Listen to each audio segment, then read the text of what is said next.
ป้อนน้องโอ้ผู้อ้ายตัดป้อนน้องแพงเลยน้องสบายเลยเนาะมีอ้ายดูแลเนาะสบายเนาะโอ้เจ๊เคยดูแลไอ้บอเทพเคยดูแลอ้ายอยู่หวะไอ้ถามหือ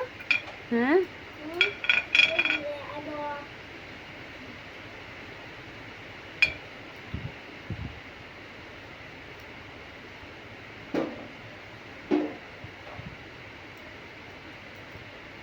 มันขาขอบจานนี่เป็นขาขอบจานสั่งง่าย โอ้โหเก่ง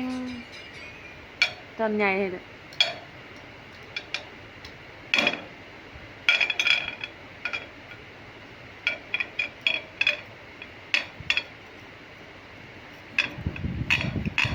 แพง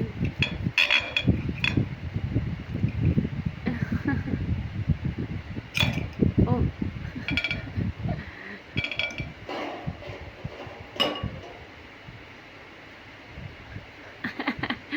ป้อนน้องแล้วก็กิน